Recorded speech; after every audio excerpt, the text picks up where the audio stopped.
ایمان وہ ہے جس سے آپ کا دل اس کو تسلیم کرتا ہے، زبان اس کی کا اظہار کرتی ہے، اور بعد میں آنے والی راہ کے اندر تمام تر جو مشکلات ہیں آپ ان کا سامنا کرتے چلے جاتے ہیں، اور یہی چیز اللہ رب العزت جو ہے اس کو پسند فرماتے ہیں۔ جبکہ منافقت جذبات کی ایک ایسی کیفیت کا نام ہے جس کے اندر ظاہر اور باطن کے اندر فرق ہوتا ہے، کیونکہ جذبات کے اندر خواہشات نفس اور دیگر تمام تر چیزیں شامل ہو جاتی ہیں، جس کی وجہ سے کیا ہوتا ہے کہ ہم بہت ساری چیزیں جو ہیں ان کے اندر ملوث ہو کے اصل چیز سے ہٹ جاتے ہیں۔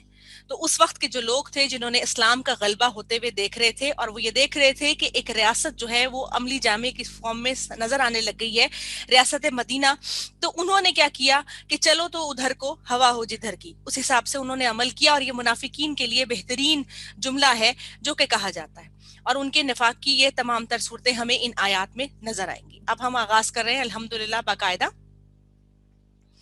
طور پر اپنی آیات کا۔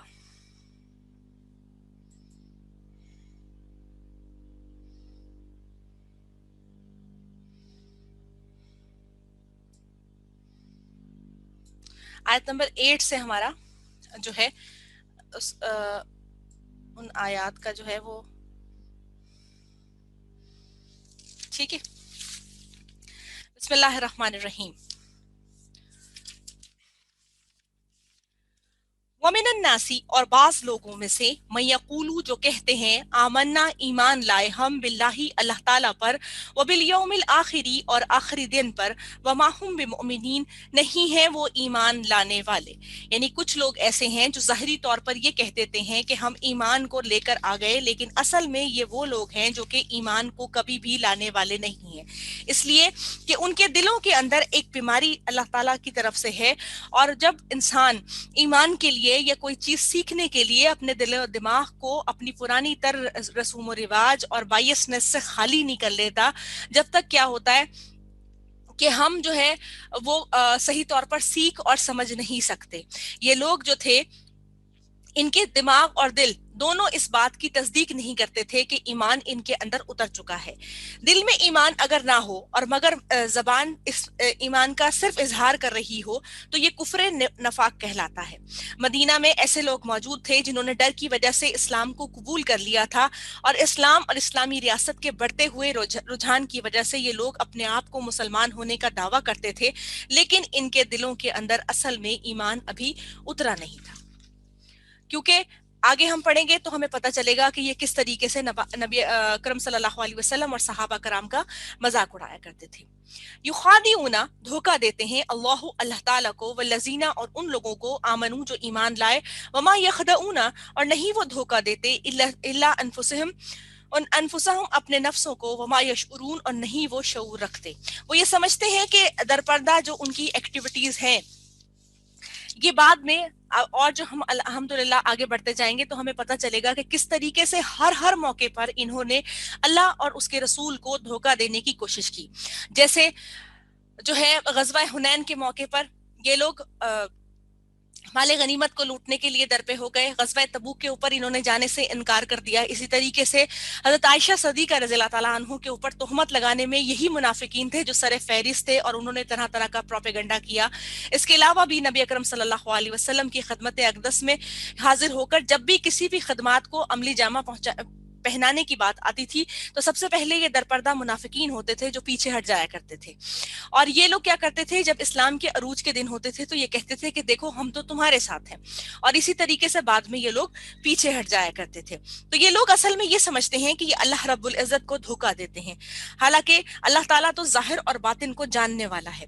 وہ وہی الہی کے ذریعے سے نبی اکرم صلی اللہ علیہ وسلم کو تمام تر باتوں کو بیان فرماتا ہے کہ ان کی فریب کاریوں سے صحابہ کرام اور رسول اللہ صلی اللہ علیہ وسلم آگاہ رہیں۔ یوں اس طرح سے یعنی یہ ہوا کہ ان کی فریب کاریوں سے نبی اکرم صلی اللہ علیہ وسلم جب آگاہ رہتے ہیں تو پھر کیا ہوتا ہے، ان کی چال سے بچ جاتے ہیں، اور پھر یہ ہوا کہ یہ لوگ نفس کے مارے ہوئے ہیں، یہ ایمان لانے کے بعد اصل میں کیا کرتے ہیں، جھٹلاتے ہیں۔ پہلی صفت ہم نے دیکھا کہ فرمایا گیا کہ وہ لوگ ایمان لانے والے نہیں ہیں، اور دوسری صفت آ گئی کہ وہ لوگ شعور نہیں رکھتے ہیں۔ فی قلوبہم ان کے دلوں میں مرض ہے، فزادہم اللہ تو زیادہ کر دیا انہیں اللہ تعالیٰ نے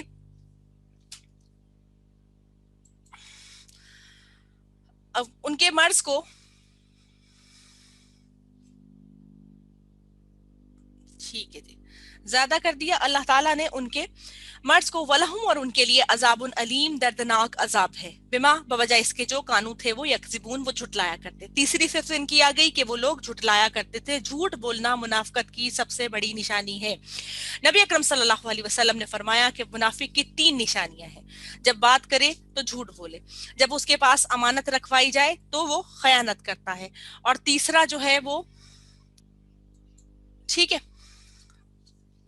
تو یہ 3 صفات جو ہے یہ موجود ہوتی ہیں. جب امانت رکھی جاتی ہے تب خیانت کرتا ہے, جب کیا کہتے ہیں بات کرتا ہے تو جھوٹ بولتا ہے, اور جب کوئی اور معاملہ ہوتا ہے تو اس میں گالم گلوچ کرتا ہے. یہ 3 چیزیں جو ہیں وہ منافق کے اندر بنیادی طور پر اس کی صفات کے اندر شامل ہوتی ہیں. تو یہی وجہ ہوئی کہ فرما دیا گیا کہ ان کے دلوں میں بیماری ہے. اب بیماری کس چیز کی ہے؟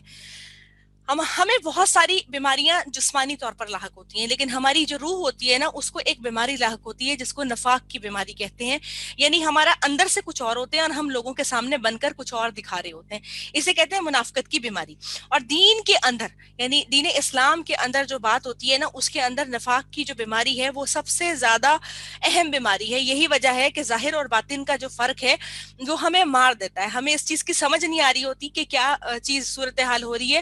ہم ظاہری طور پر جو ہے وہ دنیا دار بعض اوقات بن رہے ہوتے ہیں اور دل کے اندر دیندار ہوتے ہیں. یعنی دل ہمارا کہہ رہا ہوتا ہے کہ نہیں, اور باہر کی دنیا کے اندر ہم دنیا کے حساب سے چلنا چاہتے ہیں. کلیش پڑ جاتا ہے. کلیش کس طریقے سے پڑتا ہے کہ دین جو ہے وہ عملی اظہار کا مطالبہ کرتا ہے. دین جو ہے وہ تمام تر چیزوں کا مطالبہ کرتا ہے جو کہ آپ کو اللہ تبارک و تعالیٰ نے پہننے اوڑھنے کے طریقے سے لے کر ہر چیز کے بارے میں بیان فرما دیا. اور دنیا جو ہے وہ یہ کہتی ہے کہ ان تمام تر جو باتیں آپ کا دین کہہ رہا ہے ان کو چھوڑو, بلکہ جو دنیا جس رخ پر چل رہی ہے آپ اس پر عمل کرو. بعض اوقات یہ ہوتا ہے کہ ہم کیونکہ دنیا والے ہوتے ہیں, نفس کی خواہشات میں ہوتے ہیں, تو کیا ہوتا ہے ہم اپنی ہی سوچ کے اندر کلیش کھا جاتے ہیں. اور یہی چیز بعض اوقات جو آپ لوگ ڈپریشن اور باقی چیزوں کے لیے بیماریاں دیکھتے ہیں ان کا ہم شکار ہو جاتے ہیں. اصل میں کیا ہے, جب آپ اپنے دل کو ایمان کے لیے مطمئن کر لیتے ہیں تو اللہ تبارک و تعالیٰ نے جو آپ کے لیے حلیہ بیان فرما دیا کہ ایک عورت کا لباس کیا ہوگا, تو اس سلسلے میں پھر آپ کو کبھی کسی قسم کی کوئی رکاوٹ نہیں پیدا ہوگی. پھر آپ اپنے لیے کوئی شرم کا باعث یا کچھ بھی محسوس نہیں کریں گے. یہی چیز ان کے ہاں تھی. ان کے دلوں کے جو تعلقات تھے نا وہ ابھی بھی بت پرستی اور باقی کی چیزوں کے اندر انوالو تھے. حالانکہ انہوں نے کیا کیا تھا, زبان سے اسلام کو قبول کر لیا تھا, اور یہی چیز ان کے دلوں کی بیماری کو بڑھا رہی تھی کہ وہ درپردہ جا کر یہود سے نبی اکرم صلی اللہ علیہ وسلم کی باتوں کی تصدیق کیا کرتے تھے کہ دیکھو آج یہ وحی آئی, یہ اللہ تعالیٰ نے ارشاد فرمایا, تم بتاؤ تورات کے اندر ہے یا نہیں. ایمان یہ ہے کہ نبی اکرم صلی اللہ علیہ وسلم نے قرآن جو ان پر نازل ہوا وہ اور احادیث رسول کے ذریعے سے ہمیں جو چیز بھی بتا دی ہمیں اس کو دل سے قبول کرنا ہے اور اس پر عمل کرنا ہے. اس کے لیے اتھینٹسٹی اس چیز کے لیے ضروری ہوتی ہے کہ بعض چیزیں ہمارے معاشرے کے اندر ایسی پھیل گئی ہیں جن کو ہم نے خود ساختہ حدیث کا نام دے دیا ہے. تو اللہ تعالیٰ نے کہا کہ ان کے دلوں کے اندر جو ہے وہ بیماری لگ گئی ہے. اور کیا ہے پھر اس بیماری نے ان کے لیے کیا کیا, یہ بیماری اتنی بڑی کہ ان کی سماعت بصارت جو انسان کو سچائی کی طرف لے کر جاتی ہیں اس سے انہوں نے ان کو محروم کر دیا. اور پھر کیا ہوا کہ وہ ان کے لیے دردناک عذاب ہے, اور وہ اس وجہ سے ہے کیونکہ وہ جھوٹ بولتے ہیں. کیونکہ اللہ تعالیٰ نے ان کے جو شعور حاصل کرنے والی جو تمام تر اعضاء تھے نا ان کو ہی مکمل طور پر بند کر دیا, یعنی ختم کر دیا, ان پر مہر لگا دی. اب وہ نہ سن سکتے ہیں نہ سمجھ سکتے ہیں, ان کے دل سخت ہو گئے ہیں. اور پھر فرمایا گیا کہ وَإِذَا اور جب کہا جاتا ہے وَإِذَا قِيلَ اور جب کہا جاتا ہے لَهُمْ انہیں لا تفسدوا نہ تم فساد کرو فی الارض زمین میں, قالوا وہ کہتے ہیں انما بے شک نحنو ہم تو مصلحون اصلاح کرنے والے. یعنی جب ان کو یہ کہا جاتا ہے کہ تم لوگ کیا کہتے ہیں زمین میں فساد نہ کرو تو وہ کہتے ہیں کہ ہم تو اصلاح کرنے والے ہیں. اب ہوا یہ کہ دل کے اندر نفاق کا تو بیج ڈال دیا. دل ایک فصل کی مانند ہے, وہ اسی طریقے سے کام کرتا ہے جس طریقے سے آپ کوئی زمین کے اندر بیج بوتے ہیں اور وہ کوئی اس میں سے کوئی پھل وغیرہ نکلنا شروع ہو جاتا ہے. جب دل کے اندر خواہشات نفس کا اور اسی طریقے سے کوئی نہ کوئی شک و شبہ کا بیج بویا جاتا ہے تو جو نکلتی چیز ہے نا وہ جھاڑ جھنکار کے علاوہ کوئی اور چیز نہیں ہوتی. یہ ان کی عملی جو رویہ تھا اس میں منافقت کے ساتھ جھوٹ بنیادی طور پر تھا. اس کے ساتھ کیا ہوا کہ فساد جو ہے وہ صلح جو ہے اس کی ضد کے اندر آتا ہے. کفر و معصیت سے زمین کے اندر فساد پھیلتا ہے اور اطاعت الہی سے امن و سکون ملتا ہے. ہر دور کے منافقین کا کردار یہی رہا کہ وہ فساد پھیلاتے ہیں اور یہ سمجھتے ہیں کہ ہم جو ہے وہ حق کی راہ کے اندر ہیں. یعنی در پردہ ایسی سازشیں کی جائیں کہ جس کے ذریعے سے اسلام کو کوئی نہ کوئی نقصان پہنچایا جائے اور کہا یہ جائے کہ ہم تو اصل میں اصلاح کرنے والے ہیں. ایسے لوگوں پر اللہ تعالیٰ نے لعنت فرمائی ہے.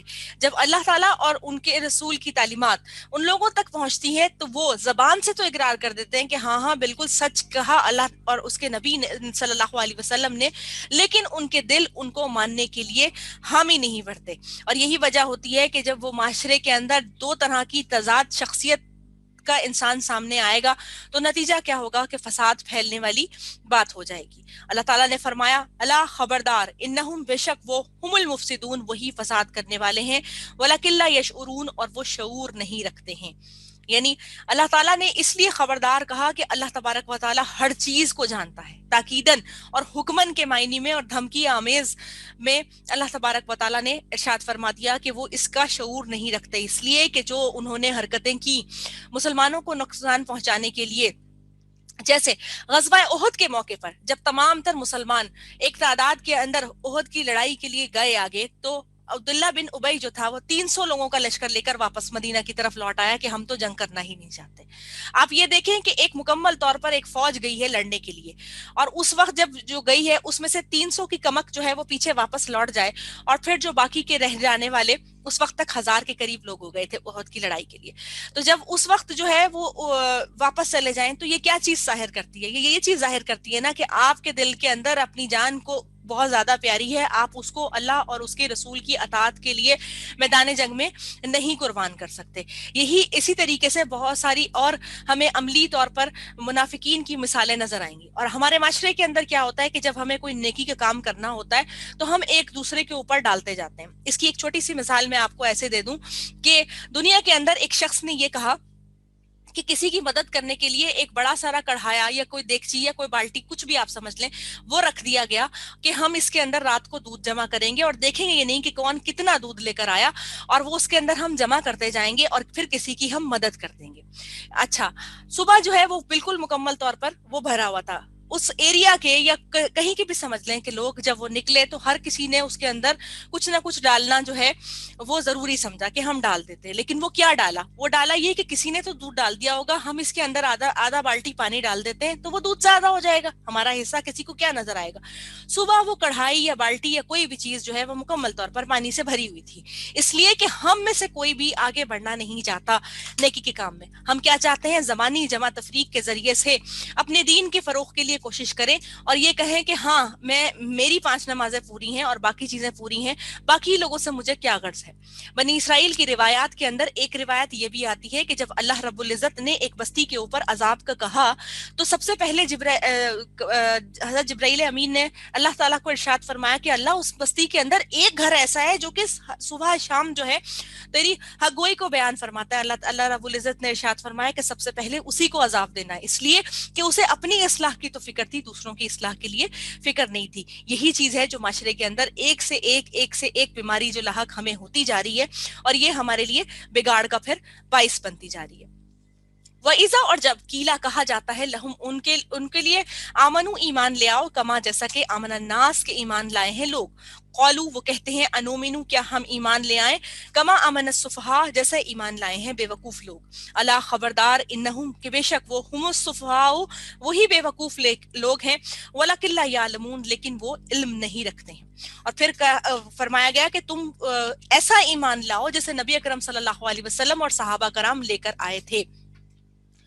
یہود کی منافقین کی اکثریت جو بہت زیادہ مسلمان ہوئی تھی وہ لوگ بھی تھے جو کہ وہ لوگ تھے جو غزوہ بدر کے بعد بھی مسلمان ہوئے تھے, کیونکہ غزوہ بدر کے اندر ماشاءاللہ سے مسلمان بڑھ گئے تھے یعنی جیت گئے تھے. اس کے بعد انہوں نے کہا کہ اب تو غلبہ ملنے کا وقت آ گیا ہے تو اب جو ہے ہم کسی طریقے سے ان کے ساتھ شامل ہو جاتے ہیں کیونکہ یہ ترقیوں کی راہ پر گامزن ہے.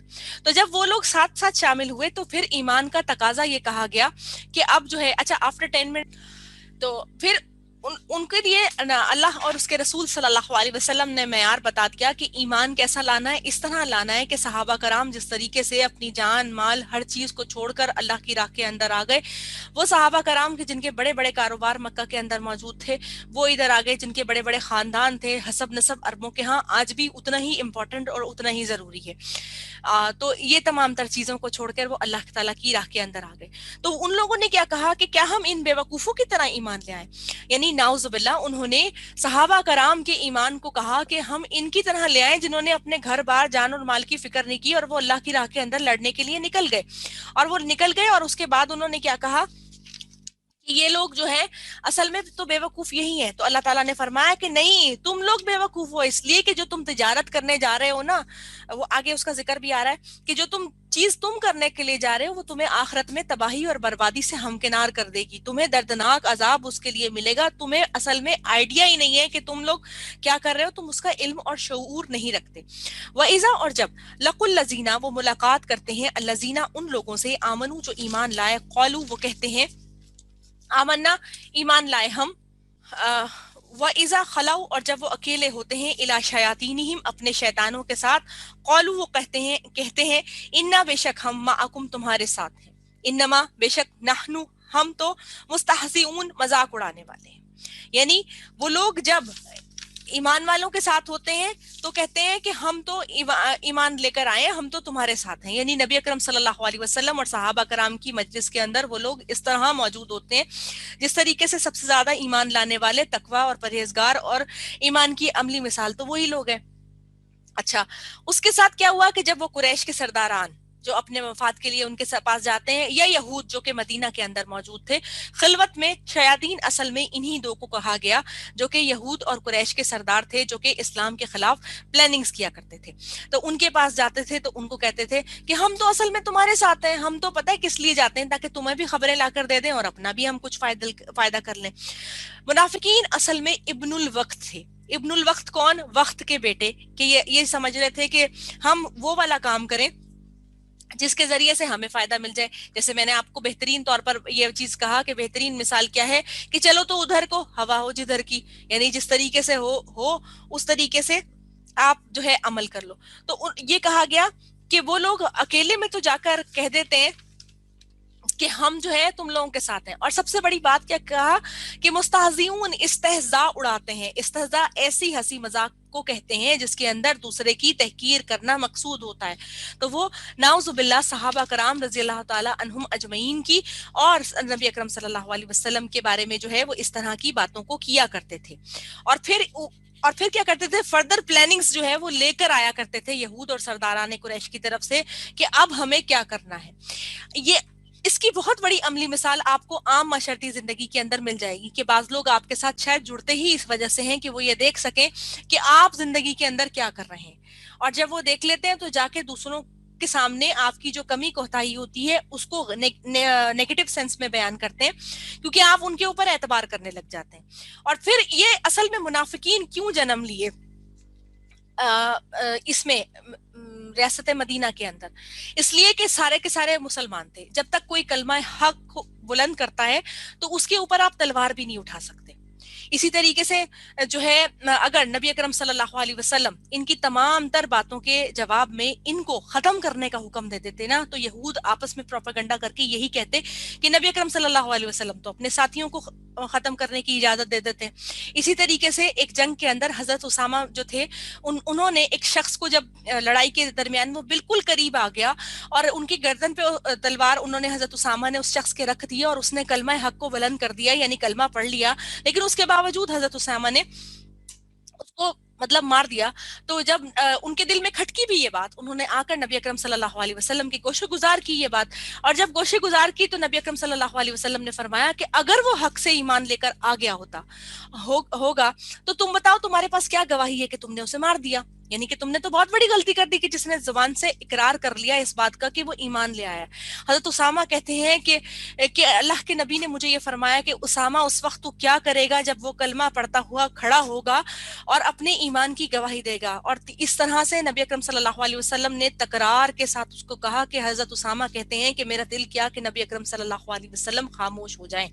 تو یہ جو تیسرا گروہ جو تھا یہ ریاست مدینہ کے اندر اس لیے بھی آیا تھا کہ کوئی ایسا آبجیکشن تھا ہی نہیں کہ ان کو ختم کر دیا جائے. اللہ رب العزت نے نبی اکرم صلی اللہ علیہ وسلم کو وحی کے ذریعے سے تمام تر حالات کی آگاہی دے دی تھی، لیکن کیا تھا، ان کو ختم نہیں کیا جا سکتا تھا. اور سب سے بڑی بات جو مجھے سمجھ آتا ہے نا وہ یہ کہ میرے جیسے مسلمانوں کو بھی سمجھانا ضروری تھا کہ دیکھو تم بھی انہی کی صفات لیے ہوئے ہو، ایمان کے دعوے دار تو ہو لیکن عملاً عمل نہیں کرتے، بس ظاہری طور پر نماز روزہ کر کے یہ سمجھ لیتے ہو کہ بہت زیادہ جو ہے وہ ایک پوری پروگریس رپورٹ بھر دی ہے. لیکن اللہ رب العزت کے ہاں جب وہ چیزیں پہنچیں گی نا تو ان نمازوں کے اندر کتنے وسوسے، کتنے خیالات اور کتنی چیزیں ہوں گی یہ اللہ رب العزت ہی زیادہ بہتر طور پر جانتا ہے، اس لیے کہ وہ ظاہر اور باطن کو جاننے والا ہے.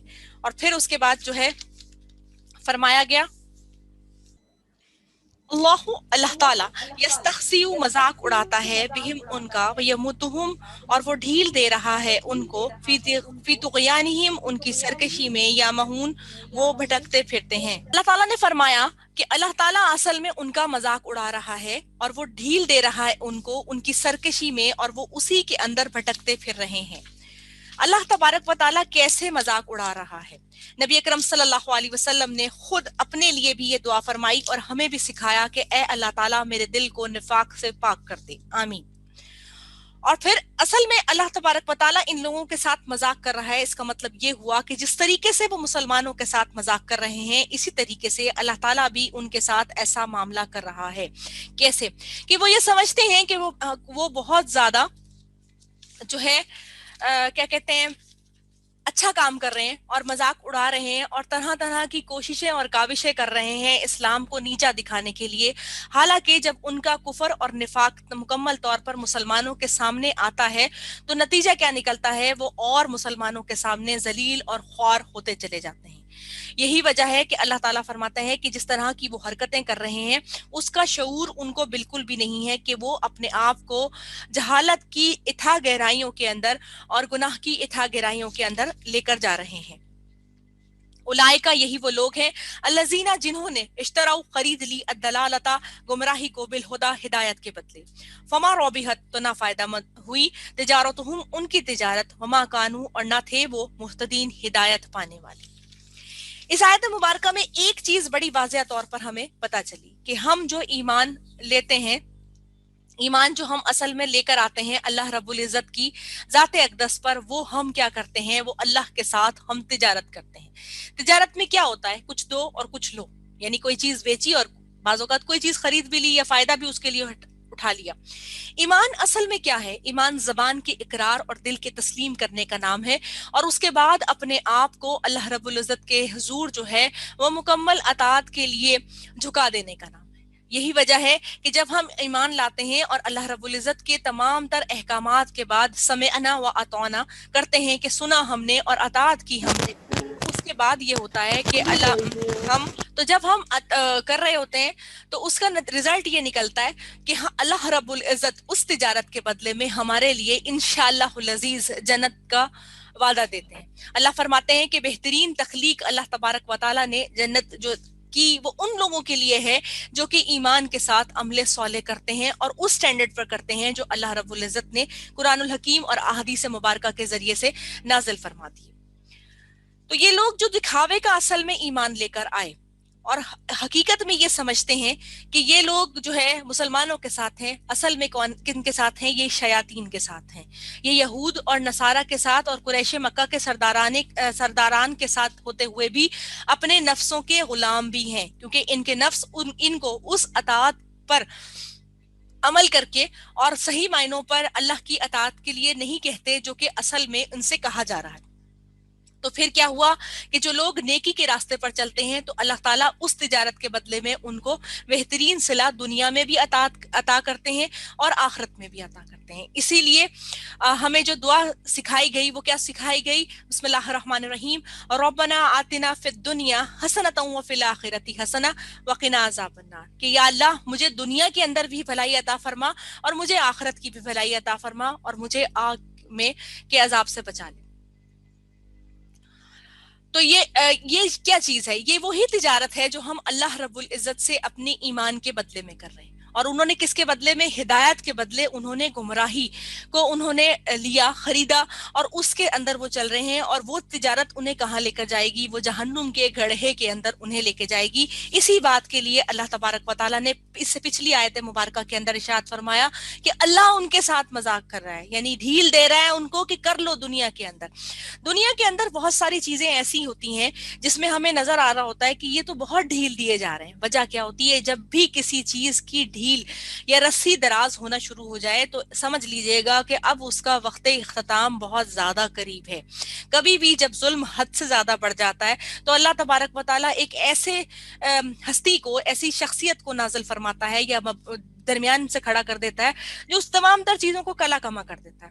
آج کل آپ معاشرے کے اندر جو بچیوں کے ساتھ ہونے والے ظلم و ستم کو بھی دیکھ رہے ہیں. انشاءاللہ العزیز اللہ رب العزت ضرور ایک ایسے شخص کو، ایک ایسی چیز کو ضرور دیں گے، کیونکہ انسان جو ہے وہ اپنے فرائض سے نکل چکا ہے. انسان کو تو عقل نہیں ہے نا، کیونکہ ہمیں صرف اور صرف اپنا گھر بچانے سے صرف غرض ہوتی ہے. دوسرے کے گھر میں کیا ہو رہا ہے یا باہر کیا ہو رہا ہے اس کے لیے تو ہمیں کچھ بھی نہیں کرنا ہوتا. تو یہ تمام تر چیز یعنی بیچ میں انکلوڈ اس لیے کر رہی ہوں کہ معاشرے کی بات جب تک ہم نہیں کریں گے، اپنے اوپر اس چیز کو امپلیمنٹ نہیں کریں گے، ہمیں منافقین کی صفات بھی سمجھ نہیں آئیں گی. یہ ہمارے اندر کی ہی منافقت ہے. تو اسی لیے کہہ دیا گیا کہ انہوں نے ہدایت کے بدلے گمراہی کو خرید لیا ہے. اور یہ جو انہوں نے تجارت کی ہے نا، اس تجارت کا فائدہ صرف ایمان والوں کو ہوگا، کیونکہ انہوں نے ہدایت کی تجارت کی اور انہوں نے کس کی؟ گمراہی کی. مثلہم، مثال ان کی، کمثل الذی، مثال اس کی شخص کی جیسی ہے، استوقد، جس نے جلائی، نارن، آگ کو، فلما، پھر جب، اضاءت، اس نے روشن کر دیا، ما حولہ، ماحول اس کا، ذہب اللہ، لے گیا اللہ تعالیٰ، بنورہم، نور ان کا، وترکہم، اور اس نے چھوڑ دیا انہیں، فی ظلمات، اندھیروں میں، لا یبصرون، نہیں وہ دیکھ پاتے ہیں. اور پھر اس کے بعد اللہ تبارک و تعالیٰ نے ارشاد فرمایا اعتقادی منافقین کا جو کہ موجود تھے. اس سے پہلے اب تک کی جو آیات الحمدللہ ہم نے آیت نمبر 8 to 16 پڑھی، اس کے اندر جو منافقین کی صفات ہمارے سامنے آئیں وہ کیا تھیں؟ وہ یہ صفات تھیں کہ وہ دھوکہ دیتے ہیں، ماننے والے نہیں ہیں، شعور نہیں رکھتے، ان کے دل بیمار ہیں، وہ جھوٹ بولتے ہیں، فساد کرتے ہیں، علم نہیں رکھتے، ابن الوقت ہیں، ہدایت نہیں پانے والے، اور مذاق کرتے ہیں. ساری کی ساری چیز پہ اس کے بعد پھر کیا ہوا کہ اب آ گئے اعتقادی منافقین. اعتقادی منافقین کے لیے کہا گیا کہ ان کی مثال ایسی ہے کہ جب آگ کو جلایا جاتا ہے، حق و رسالت کی جو آگ کس کے ذریعے آئی؟ یہاں آگ سے مراد ہدایت کی آگ یا ہدایت کا وہ نور ہے جو نبی اکرم صلی اللہ علیہ وسلم نے آ کر اللہ کے حکم سے منور کیا. حضرت عبداللہ بن مسعود رضی اللہ تعالیٰ عنہ ارشاد فرماتے ہیں، صحیح البخاری میں ان آیات کی تفسیر کے اندر آتا ہے کہ نبی اکرم صلی اللہ علیہ وسلم جب مدینہ تشریف لائے تو کچھ لوگ تو مسلمان ہو گئے لیکن پھر جلد ہی منافق ہو گئے. تو ان کی مثال اس شخص کی سی لی گئی جو کہ اصل میں اندھیرے میں تھا اور اس نے روشنی جلائی جس سے ماحول روشن ہوا. جیسے کہ کیا اس نے روشنی جلائی؟ ہدایت کی روشنی اپنے دل میں جلائی جس سے اس کے دل کا ماحول روشن ہوا. اسے مفید اور نقصان دہ دونوں طرح کی چیزوں جو ہے وہ نظر آنا شروع ہو گئی، لیکن پھر اس کے دل کی روشنی اس کے نفاق کی وجہ سے بجھ گئی. اور جب بجھی تو اس کو وہ دوبارہ تاریکیوں میں ڈوب گیا. اب وہ تاریکیوں میں نہیں ڈوبا، اب وہ ایسی چیز کے اندر لڑک گیا کہ جیسے اس کو کوئی چیز نظر بھی آ رہی ہے اور نہیں بھی نظر آ رہی. ایسا ہوتا ہے نا جب لائٹ اندھیرا ہو اور ایک دم سے لائٹ جلے اور پھر دوبارہ بند کر دی جائے تو کیا ہوتا ہے؟ ہم دو چیزوں کے درمیان میں ڈاواڈول ہو جاتے ہیں. بالکل اسی طریقے سے یہی حال منافقین کا تھا کہ پہلے تو وہ شرک کی تاریکی میں تھے، مسلمان ہوئے، جب روشنی آئی انہیں حلال اور حرام اور خیر اور شر کا پتہ چل گیا اور پھر دوبارہ نفاق کی طرف وہ آ گئے. اب کیا ہوا کہ اصل میں ان کو سمجھ ہی نہیں. آج ہمارا حال بالکل ویسا ہی ہے. پہلے کس طریقے سے کہ پہلے تو ہمیں پتہ نہیں تھا اور الحمدللہ ہمارے لیے تو آسانی ہے کہ ہم جو ہے وہ ایک مسلمان گھر کے اندر جو ہے وہ جنم لیتے ہیں. الحمدللہ ہمیں اگر واقعی جستجو کرنی پڑتی ہمیں خود سے ایمان لینے کے لیے, تو مجھے تو نہیں لگتا کہ ہم میں سے کوئی اس قابل ہے کہ وہ اللہ کی اس رحمت اور عنایت کے بغیر کوئی چیز کو حاصل کر پاتا.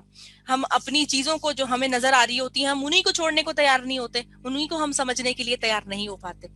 ٹھیک, تو پھر کیا ہوا کہ اس کے سامنے وہ ایک روشن ہوا الاؤ, اور اس کے بعد اس کو چیزیں نظر نہیں آئیں. اب ذرا اس کو اپنی عملی زندگی سے ریلیٹ کیجئے, میں اپنی زندگی سے ریلیٹ کر کے آپ کو بتاؤں, کیونکہ اپنے اوپر مثال زیادہ فٹ ان کر لیتا ہے نا انسان, تو اس لیے بتاتی ہوں, آپ اپنا جائزہ خود لے لیجئے کہ پہلے تو کچھ پتا نہیں تھا, چلیں کچھ قرآن اور حدیث کا علم آیا یا کوئی چیز آئی, اب کیا ہوا, ایک طرف دنیا ہے, ایک طرف دل ہے, اور ایک طرف قرآن ہے. اگر تو قرآن مکمل طور پر بیٹھ گیا تو دنیا تو آپ رکھیں گے سائڈ پہ, حقیقت میں رکھیں گے, کم از کم اتنے حد تک تو رکھیں گے کہ میرے رب کو یہ چیزیں پسند نہیں ہیں, اب یہ مجھے نہیں کرنا. جن میں سب سے پہلے کیا آئی, موسیقی آئی. موسیقی آئی, اس کے بعد کیا آیا, اس کے پاس وہ ناچ گانے کی محفلیں آئیں جو کہ بے ہنگم طور پر ہمارے ارد گرد ہو رہی ہیں شادیوں کے نام پہ. شادیوں کا سیزن چل رہا ہے, میں اس لیے یہ ذکر کر رہی ہوں. کم از کم آپ اگر مثال کے طور پر بہت ضرورت کے تحت بھی اس میں شمولیت آپ کی ضروری ہے, تو کم از کم اس کا حصہ مت بنیے. کیسے, ان چیزوں کے اندر اس طریقے سے شامل نہ ہوئی. یہ جب ہم عہد جاہلیت کے اندر تھے تو ہم ڈھول پیٹا کرتے تھے اور ساتھ ساتھ بیٹھ کے اسی طرح بے ہنگم آوازوں کے ساتھ نکال کر گانے گایا کرتے تھے. کم از کم کوشش کیجئے کہ اب میں ایسا نہیں کروں گی. اللہ تعالیٰ نے میرے دل کے اندر ہدایت کا نور دیا ہے. اور پھر دوسری چیز کیا ہوئی کہ اگر اس بتی کو بند کر دوں گی نا, تو درمیان میں کیا ہوگا, اگر ضمیر کی آگ جلی ہوئی ہے تو وہ کہے گی کہ دیکھو تم برا کر رہی ہو, جو تم ناچ رہی ہو نا مخلوط اس میں, جس میں تمہارے کزنز بھی ہیں اور تم بھی ناچ رہی ہو ساتھ ساتھ اور تم بھی گانے گا رہی ہو, تو دل تو کہیں نہ کہیں اگر ضمیر کی بتی جلی ہوئی ہے تو وہ کیا کہے گا کہ تم غلط کر رہی ہو. اور کیا ہوگا, دنیا کا کہے گی یار سب کر رہے ہیں ہم بھی کر لیں گے تو کیا ہو گیا, اللہ تو بڑا غفور رحیم ہے. یہ کامنلی سینٹینس ہے جس کو ہم نے اپنی زندگیوں میں ایسا بہترین کوٹ کر لیا ہے کہ کبھی کبھی وہ ایسا لگتا ہے کہ جس طریقے سے باقی محاورے ہیں نا, جیسے میں اپنے لیے بولوں بھینس کے آگے بین بجانا, تو وہ بالکل اسی طریقے سے ایک محاورہ ہم نے بنا دیا کہ اللہ تو غفور الرحیم ہے. اللہ تعالیٰ غفور الرحیم ہے اس کے لیے جو واقعی اس کے غفر کو, اس کی بخشش کو مانگتا ہے. اور بخشش کب مانگتے ہیں, جب آپ کے اعمال بھی ویسے ہی, وہ تو چھوٹی سی چیز پہ بھی معاف کر دیتا ہے. تو یہ وہ عملی چیز ہے جو کہ ہم زندگی کے اندر کر رہے ہیں, اور اس چیز کو ہم نے کرنا ہی کرنا ہے ضروری. تھوڑے دن میں لوگ آپ کے اوپر تھوڑا سا ٹیگ لگا دیتے ہیں کہ آج پہلے تو بڑا ناچتی گاتی بھی آ رہی تھی, اب تو جو ہے وہ پیچھے ہو گئی ہے, اب تو بہت اللہ والی بن گئی. کیا ہو گیا, اللہ کے لیے اگر یہ جملے سن لیں گے, کیا پتہ یہی ہمارے لیے باعث شفاعت بن جائے, یہی ہمارے لیے معافی کا باعث بن جائے. کیا ہو گیا اگر ہمارے نقاب کے اوپر ہماری ظاہری جو ہم نے حلیہ اب کیا ہے اس کے اوپر جو ہے وہ نہیں ایسی چیز ہو رہی. ہاں, آپ محفل کے اندر جہاں آپ گلے کے اندر دوپٹہ ڈالتی تھیں وہاں سر پہ ڈالنا شروع کر دیجئے. چیز کو اگر آپ بال کو دے کے دیوار کے اندر ماریں گی نا, باؤنس دے کے, کہ ایک دم جو آپ گلے میں دوپٹہ ڈال کے اور پھر برقعے پہ آئیں گی, کبھی بھی وہ چیز آپ کے اوپر زیادہ دیر نہیں ٹک پائے گی. آپ اس کو گریجولی کرنے کی کوشش کیجئے, اللہ سے توفیق مانگیے کہ جہاں آپ جو ہے دوپٹہ نہیں پہنتی تھیں وہاں دوپٹہ پہننا شروع کیجئے, جہاں دوپٹہ پہنتی تھیں وہاں چادر پہ آئیے, جہاں چادر پہ آتی تھیں وہاں ہلکا سا نقاب کیجئے. ہمارے اعمال ایسے تھے نا, تبھی تو آج ہم سب منہ چھپاتے پھر رہے ہیں ایک دوسرے سے ماسک لگا کے. تو یہ کیا ہے, جب ماسک لگانے میں مشکل نہیں ہے تو نقاب لگانے میں بھی مشکل نہیں ہے. کوشش کیجئے, انشاءاللہ تعالی آسانی ہو ہی جائے گی اللہ رب العزت کی طرف سے. پھر فرمایا گیا سمم بہرے ہیں, بکمم گونگے ہیں, امیون اندھے ہیں, فہم لا یرجعون, تو وہ لوگ لوٹ کر آنے والے نہیں ہیں. پھر کہا گیا کس کے لیے, جو کہ اعتقادی منافق تھے, انہی کا ذکر آ رہا ہے نا کہ کیا ہوا کہ وہ جو اعتقادی منافق تھے وہ اندھے گونگے اور بہرے ہیں. اندھا کب ہوتا ہے, جب آنکھ اندھی ہو جاتی ہے, یہ نظر نہیں آتا. تو نتیجہ کیا ہوتا ہے, نظر نہیں آ رہا ہوتا. یہ آنکھ کون سی ہے, یہ دل کی بصیرت کی آنکھ ہے, یہ بظاہر چشمہ پہن کے نظر آنے والی آنکھ نہیں ہے.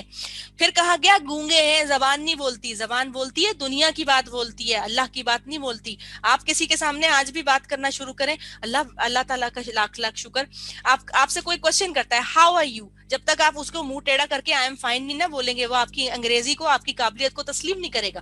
ہاں, آپ اس کی جواب میں الحمدللہ بولتے ہیں, جو کہ بالکل بہترین چیز ہے جو آپ نے جواب میں بول دیا, تو وہ بولے گا پتہ نہیں کون سا ادا کیا نوسیہ. الحمدللہ وقت کے ساتھ ساتھ بہت تبدیلی آ رہی ہے, لیکن میں اوور آل پرسپیکٹو کی بات کر رہی ہوں کہ جب تک آپ ہر بات میں یہ نہیں کہیں گے نا رب العالمین کا بڑا احسان ہے, رب العالمین کا بہت شکر ہے, یہ چیزیں آپ کو پتہ نہیں ہے, آپ ان چیزوں کی عادت اپنے اندر ڈالتے ہیں.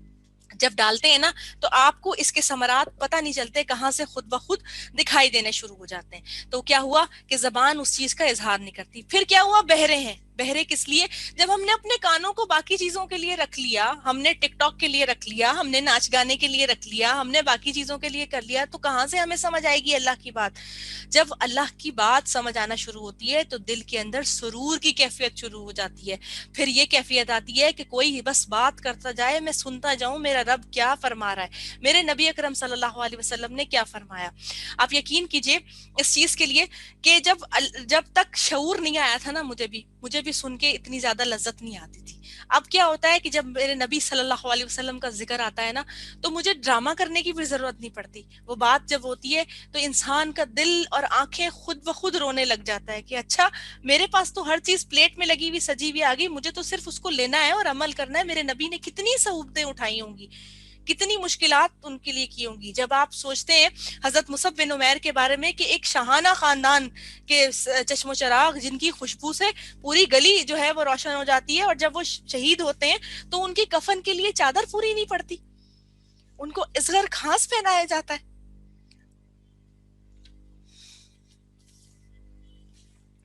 تو چیزیں تکلیف دینے لگتی. تو اللہ نے فرمایا کہ ان کے دلوں کے اندر مہر لگا دی گئی, ان کی کانوں کو, ان کی آنکھوں کو, ان کی سماعتوں کو بند کر دیا گیا, اس لیے کہ تعصب نے, باقی دنیا کی چیزوں نے مکمل طور پر ان کو روک لیا تھا. یہی وجہ تھی کہ مدینے میں جو یہود تھے ان کے ساتھ بھی یہ ہوا کہ ان کے اندر تعصب اس چیز کا پایا جاتا تھا کہ نبی جو ہے وہ بنی اسرائیل میں سے کیوں نہیں آیا, بنی اسماعیل میں سے کیوں آیا.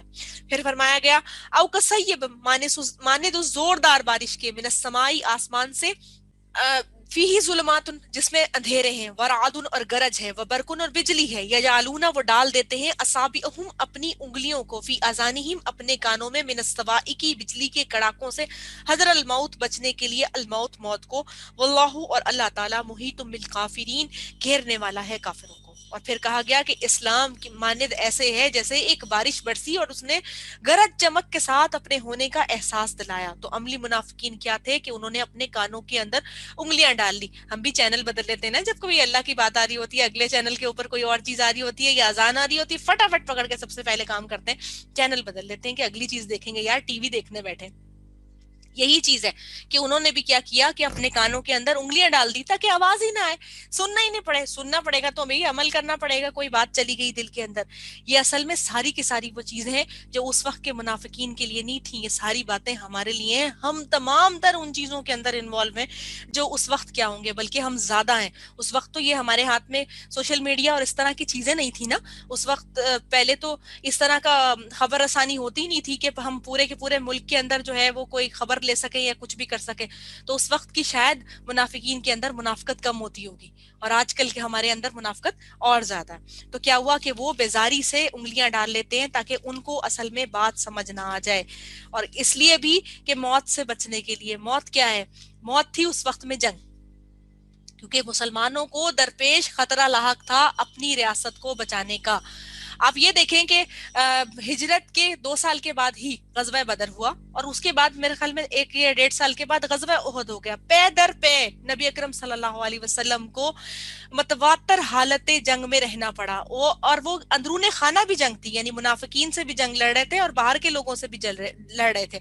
حتیٰ کہ جب 10 ہجری کے اندر مکہ فتح ہوا ہے, اس وقت تک امن اس وقت جا کے ملا ہے. صلح حدیبیہ تک بھی شدید, جو صلح حدیبیہ ہوئی ہے 8 ہجری کے اندر, اور 6 ہجری میں غزوہ تبوک ہوا ہے, 7 ہجری میں غزوہ حنین ہوا ہے.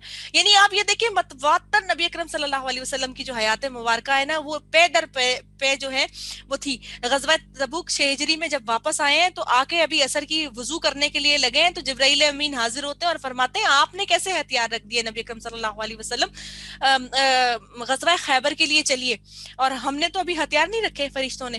تو نبی اکرم صلی اللہ علیہ وسلم اعلان فرماتے ہیں کہ یہاں سے وضو کر لیجئے, خیبر جا کے ہم نماز ادا کریں گے. تو اسی وقت چلے گئے. آپ یہ دیکھیں کہ وہاں پر جنگ نہیں ہوئی تبوک کے اندر, صحرا کے اندر کھڑے رہے ہیں, لیکن جو رومن امپائر سے جنگ کے لیے خبریں مل رہی تھی وہاں بھوک پیاس کے عالم کے اندر کھڑے رہے, واپس پلٹ کے آئے ہیں 6-8 دنوں کے اندر, اور بہت کم لوگ گئے. اور پھر اس کے بعد جب آگے پہنچے تو اس کے بعد خیبر کے لیے جانا تھا. تو یہ وہ چیز تھی جس سے موت کے لیے یہ لوگ ڈر رہے تھے. تو یہ کہا گیا یہ جو موت کے لیے جو ڈر رہے ہیں نا, یہ اسی وجہ سے لیے ڈر رہے ہیں کہ موت تو سر پہ کھڑی تھی ایمان والوں کے, ان کو اپنے ایمان کا جو ہے وہ پورا کرنا تھا. بعض صحابہ کرام تو وہ تھے جنہوں نے ابھی اسلام قبول کیا تھا, اور مہینہ 2 مہینہ یا کچھ ہی عرصہ کے بعد جب ہم دیکھتے ہیں تو انہوں نے جام شہادت نوش فرما لیا. اللہ تعالیٰ نے ان کے اگلے پچھلے تمام گناہوں کو معاف فرما دیا. تو موت کے سائے تو اس وقت مکمل طور پر تھے, اور اللہ فرماتا ہے کہ یہ چیز کافروں کو گھیر لینے والی تھی. اور پھر فرمایا گیا یقعد البرق, قریب ہے کہ بجلی کی چمک, یختفو اچک لے ابصارہم, ان کی نگاہوں کو. یعنی بجلی کی چمک کس چیز کی, جو ایمان کی روشنی ہے وہ ان کی نگاہوں کو اچک لے. کلما, جب کبھی, اضاء لہم, وہ روشن کرتی ہے ان کے لیے, مشوفی, وہ چل پڑتے ہیں اس میں, وَإِذَا, اور جب ازلما, وہ اندھیرا کر دیتی ہے, علیہم, ان پر, قومو, کھڑے ہو جاتے ہیں. وَلَوْ شَاءَ, اور اگر چاہے اللہ تعالیٰ, لَذَهَبَ بِسَمْعِهِمْ, لے جائے ان کے کان, وَأَبْصَارِهِمْ, ان کی آنکھیں. ان اللہ, کہ بے شک اللہ تعالیٰ, علی کل شیء قدیر, اوپر ہر چیز کے قدرت رکھتا ہے. اللہ نے فرمایا کہ بجلی کی چمک ان کی نگاہوں کو خیرہ کر دے. کون سی چمک؟ جو اسلام کی چمک تھی, جو کہ جب یہ لوگ آتے تھے نا تبوک کے بعد, تو بہت سارے منافقین آ گئے تھے کھڑے ہو کے. غزوہ تبوک کے اندر تو بعض صحابہ کرام نے بھی تھوڑا سا کہا کہ ہم چلے جائیں گے, اور بعد میں پھر ان کے لیے بہت ایک مشہور واقعہ آتا ہے حضرت کعب کا, کہ انہوں نے اس وقت تھوڑی سستی کی, وہ گئے نہیں. تو 40 دن تک ان سے صحابہ کرام نے اور نبی اکرم صلی اللہ علیہ وسلم نے بات نہیں فرمائی تھی, حتیٰ کہ 23ویں دن تو ان کے گھر والوں کو حکم دے دیا گیا تھا, ان کی زوجہ کو, کہ آپ نے ان سے بات نہیں کرنی. حضرت قعب بن ابی مالک, آئی تھنک ان کا نام ہے, رضی اللہ تعالیٰ عنہ, تو انہوں نے یہ والی چیز کی تھی. اور پھر یہ 40 دن کا غزوہ تھا, یعنی کہ غزوہ تبوک جو تھا. تو یہ کہا گیا کہ جب جو ہے انہوں نے, جب ان کے پاس اسلام کی روشنی آتی ہے تو ان کی آنکھیں اچک لیتی ہے, اور جب یہ روشنی ہوتی ہے نا, جب مال غنیمت بٹنا شروع ہوتا ہے تو یہ سب سے پہلے ساتھ کھڑے ہو جاتے ہیں لینے کے لیے. اور پھر کیا ہوتا ہے, جب اندھیرا ہوتا ہے تو یہ پیچھے کھڑے ہو جاتے ہیں. اور اگر اللہ چاہے تو ان کے ان اعمال کی وجہ سے ان کے کانوں کی سماعت کو لے جائے اور ان کی آنکھوں کو لے جائے. اور اللہ ہر چیز پر قدرت رکھتا ہے, یعنی اللہ تبارک و تعالی ہر چیز جو ہے وہ جاننے والا ہے کہ کون کس طرح کے عمل کر رہا ہے. اب آپ اس کو عام زندگی کے اندر ریلیٹ کر کے دیکھیے کہ جب آپ کسی فائدہ مند حالت کے اندر ہوتے ہیں تو آپ کا اسلام کے ساتھ, یعنی ہمارے دین کے ساتھ رویہ کیا ہوتا ہے. کیا تو آپ جو ہے صرف جو ہے مشکل کے وقت کے اندر اللہ رب العزت کو پکارتے ہیں, اور پھر جو سجدے میں بیٹھ کے بس اللہ اللہ اللہ ہو رہی ہوتی ہے, یا عام حالات زندگی کے اندر آپ اس چیز کو اپنے اوپر امپلیمنٹ کر لیتے ہیں کہ جب کوئی اچھی چیز مجھے ملے گی تو میں اللہ کی راہ کے اندر شکرانے کے لیے بھی کچھ دوں گا اور سجدہ شکر بھی ادا کروں گا. اب وہ سجدہ شکر آپ کا کسی بھی طریقے سے ہو سکتا ہے, ایک تو سجدہ شکر ہو گیا, اور اس کے بعد شکرانے کے لیے آپ نے اللہ کی راہ کے اندر کچھ نہ کچھ دیا بھی, یہ بھی آپ کا ایک شکر کا ذریعہ ہو گیا. اور اسی طریقے سے جو ہے بعض لوگ ہماری دنیا کے اندر سمیت ہم بھی, شاید ہم بھی یہی والا کام کرتے ہوں کہ کسی کے اچھے حالات کے اندر تو ہم جا کے مل لیتے ہوں گے, اور کسی کے برے حالات کے اندر ہم نہیں ملتے ہوں گے. لازمی ہم دوسروں کو کہہ رہے ہیں, لوگ ہمارے بارے میں بھی شاید یہی والی رائے رکھتے ہوں گے. تو یہ چیز ہے. تو انہوں نے بھی یہی کیا تھا کہ جب اسلام کا ظہور ہو رہا تھا, اسلام پھیل رہا تھا, جب غزوہ حنین کے اندر بھی بہت مال اسباب آنے لگا اور باقی بھی اس طرح سے آنے لگا, تو انہوں نے کیا کیا, ساتھ شامل ہونا شروع کر دیا. اور بعد میں کیا ہوا, وہ مکمل طور پر پیچھے کھڑے ہو کر دیکھنے لگے. تو اللہ نے کہا کہ اگر اللہ چاہے تو ان سے سب کچھ چھین کے لے جائے, اس لیے کہ اللہ ہر چیز پر قدرت رکھتا ہے. اس یہاں تک مکمل کرنے کے بعد جو آج کی ہماری آیات تھی, ہم نے ان 3 گروہوں کے بارے میں مکمل طور پر پڑھ لیا جن کا ذکر قرآن الحکیم میں اللہ تبارک و تعالی متعدد مقامات پر ارشاد فرمائیں گے. ٹھیک ہے. اور اس کے ساتھ ساتھ جو بات ہوئی وہ یہ ہوئی کہ اب جو ہے اپنی زندگی کے اندر سے ہمیں مثال خود ڈھونڈنی ہے کہ کہاں کہاں ہم اس میں فٹ ان بیٹھتے ہیں, ہم کہاں کہاں اس چیز کو دیکھ رہے ہیں اپنی زندگی میں کہ کیا میرے اندر یہ تمام تر چیزیں موجود ہیں. جیسا کہ بات کرے تو جھوٹ بولے, اور پھر کیا ہو کوئی چیز کرنے لگے تو دھوکہ دے, پھر